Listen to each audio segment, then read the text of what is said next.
My name is Dan Dorval, and I'm President and CEO of Dorval and Cherney Financial Advisors.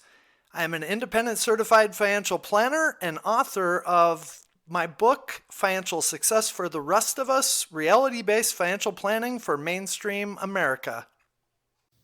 Hi, my name is Leah Woodley. I'm an associate financial advisor with Dorval and Cherney Financial Advisors. Our conversations discuss what it means to do quality of life planning in all areas of your life. Dan, you've been working in the financial planning industry for over 25 years. I'm sure you've seen a lot when it comes to how clients approach the advisor client relationship. So I just wanted to get into what do you think people really need to know before working with a financial advisor? There's a lot of misconceptions out there, and even some situations where people have been misled. So today, let's help our viewers by shedding some light on what to watch out for and how to choose wisely. So to start us off, when someone is thinking about hiring a financial advisor, what's the very first thing you believe they should understand about the advisor client relationship? Well, I think one of the big challenges in our industry are conflicts of interest. And we see this routinely in so many different ways. But you will find lists online. There's tons of, top 10 questions to ask a financial advisor, and there's all these different lists. And some of those questions are certainly useful, don't get me wrong. But a lot of the questions don't necessarily get to the heart of those conflicts of interest. So, one of the biggest conflicts that we will routinely run into is a proprietary relationship. So maybe your advisors, so you want to ask them, do you have a proprietary relationship in some way?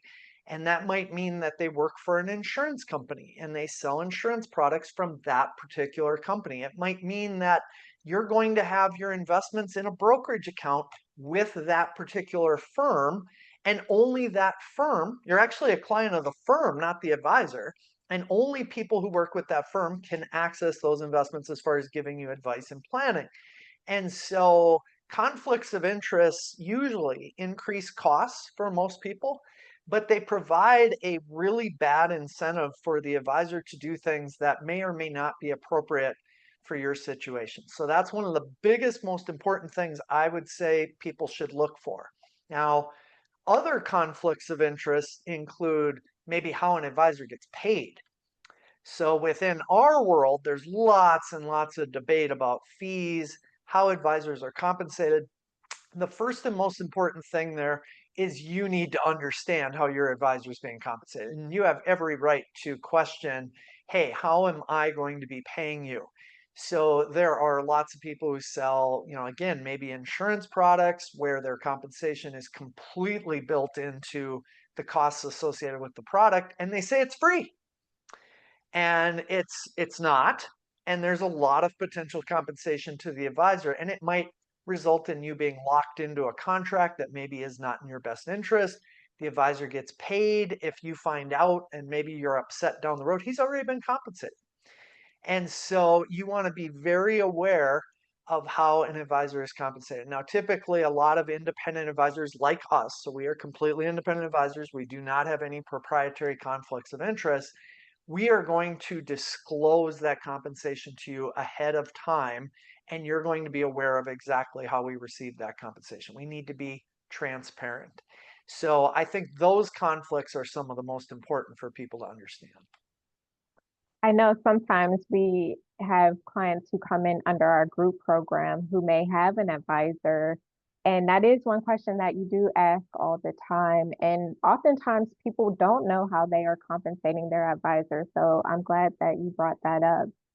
So, what are some of the biggest misconceptions you hear from people about financial advisors? Well, I think a lot of people, there's a couple that are really important. One is the confusion between being a financial advisor, so a financial planner that gives advice and that is their greatest value, and an investment person. There are many investment people who call themselves financial advisors, but really all they're doing is just managing investments. Now, from our perspective, again, investments are just a puzzle piece in the whole planning process. They're an important puzzle piece, but they are not the whole picture. All right. So, investments are important, and it's important for us. We do manage investments, but we have people that we help that manage their investments on their own. It's one of the easiest things that we do for the people that we help. And so there's this massive confusion about, maybe I'm an advisor who only does investment management, and maybe I'm an advisor who does investment management, but also does all of the planning and the advice and putting those puzzle pieces together. Those are two completely different relationships. And yet we see consumers confused by this all the time. A lot of it has to do with how the media or even online resources, they'll refer kind of like they conflate the two like they're the same. They're not the same at all. So that's probably one of the biggest issues where people get a lot of confusion. Now, another area is with marketing. And so there are advisors, maybe they're very active on social media, they market, you kind of start to know who they are, and you look at them and you start to get like an acceptance of, hey, this is a like a professional. This is an expert because they have exposure online. A lot of the best advisors don't market at all. I mean, in many cases, like most of the people we help come to us either through our group arrangements or referrals from our existing clients. We have very strong Google reviews, so a lot of people find us through our Google reviews. We're not really, I mean, we're doing these videos, but at the same time, this is not marketing for us to get new clients. So I think one of the challenges people run into is they have a very difficult time knowing like who is actually a really good financial advisor. I think that's almost impossible for the average consumer to know. I agree, especially now there are MLMs out there that have people get licensed to sell insurance and annuities and things like that. And it's like, you don't know that this person actually isn't a professional. It's very easy to get You might want licensed. to tell them what an MLM is. Multi-level marketing. MLM stands for multi-level marketing. And so essentially you are selling products to people whether they need it or not. And you are trying to recruit other people to do the same so that you receive compensation based off of what they sell as well.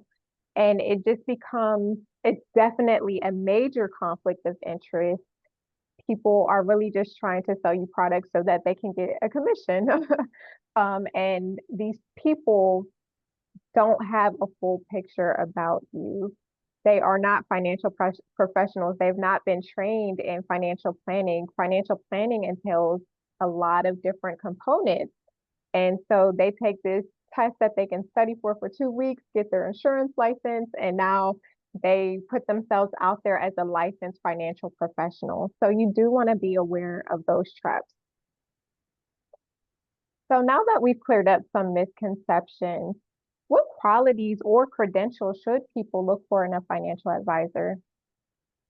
Well, if you are looking for somebody to put all those puzzle pieces together, as far as we're concerned, one of the standards that we require of all of our advisors is to be a professional certified financial planner. And that is a credential that we believe is important to understand all of these different types of areas. So being a CFP professional is an important requirement. Now, that doesn't mean that there are CFPs like out there who maybe aren't very good at what they do. Maybe they work in a proprietary relationship. It doesn't mean all CFP professionals are good advisors. It means that gives you an indication they at least look at more than just like investment management, for example, in many cases. So I think that's a really important part. Now, the other part, as far as we're concerned, again, and I have a bias on this, is an independent financial advisor. So we have no conflicts associated with if we're using some sort of a product with somebody, we have vetted that product to be in the best interests of our clients. We don't gain any benefit from using, product A over product B or company A over company B. So that's another big area.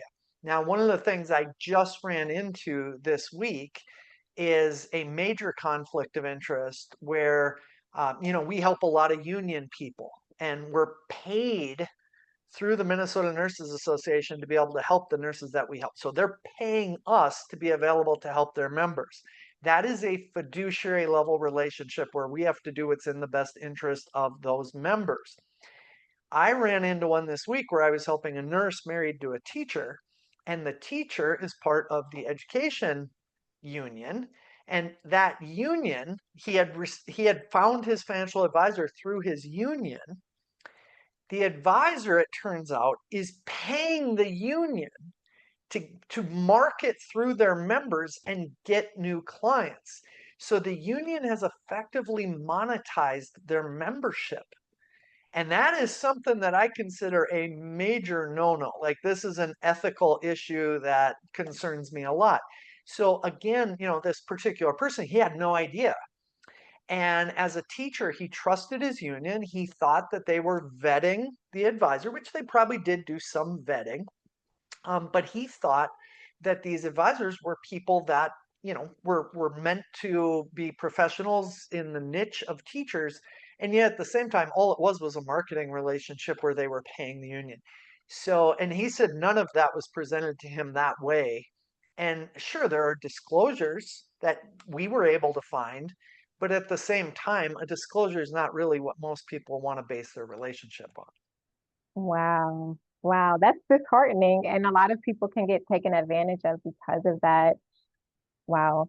Well, thank you for sharing that. So that gives some people an idea of what to look out for. So once someone finds an advisor that they can trust, the next big question is what can they expect from that relationship? So what should clients expect from entering into a financial planner advisor relationship?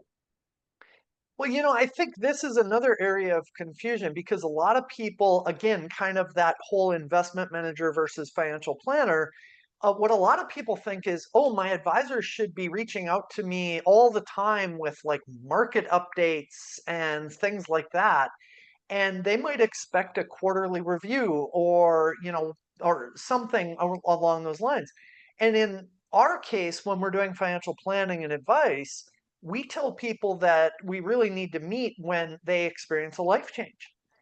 And so, whether that's a goal change, whether that's a major event in their life, like getting married, buying a house, changing jobs, retiring, of course, those are all major life changes. Well, that means somebody might not really need our planning and advice for, 2 years, 3 years, 4 years, depending on what life stage they are in.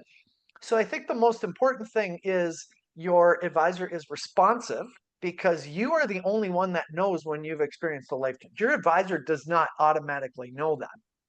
So it's a collaborative relationship where we need to proactively communicate with our clients if something needs to change. But our clients also need to proactively communicate with us to let us know when their goals have changed, their priorities have changed. They have a different idea of what quality of life means to them. And so I don't think there is a set standard for how often you should meet, how much time that takes. We have people who move, we meet with them over Zoom. It might be a quick meeting to just cover a quick question, or it might require an hour and a half to go through almost a completely new plan if their life has changed that much. So it's really difficult for people to understand how different advisors are going to work with them. Yeah, and every advisor has a different approach, so that is good insight. Before we wrap up, is there any final tidbits you want to share? Well, I think one of the things we see now is an emergence of advisors who say, "Hey, I'm not going to, sell any investments or sell insurance or anything like that. All I'm going to do is charge you a fee to do planning and advice." And there's nothing wrong with that. It's actually a very transparent way of doing planning and advice. But the problem is for a lot of people, at least the types of people that we help, what it does is it leaves them in a situation where they have to do everything themselves. Mm. So the advisor gives them advice, tells them what to do, and then they go out and they try to do it. Well, we see this problem all the time where they don't know what to do. And so they end up not implementing the planning and the advice. So from our perspective, we have clients who we will tell them what to do and they can go out and implement that on their own. But we also have the ability for that client who says, and this is true of a lot of nurses, I don't want to do this. I don't know how to do it. It's stressful to me. Our team can help them do those things for them. And so we can actually accommodate both types of models. But there's many advisors now that are emerging that are telling people what to do and then they don't do it. Well, a plan with no action is functionally worthless. Mhm. So I think people need to be aware of that. Well, thank you for that insight. Choosing a financial advisor is one of the most important financial decisions someone can make. So I hope this conversation helps our viewers feel more prepared and confident. If you found this video helpful, don't forget to like the video, subscribe to our channel, and share it with someone who might be looking for financial guidance. Well, until next time, have a good one. Thanks, Leah. Thank you.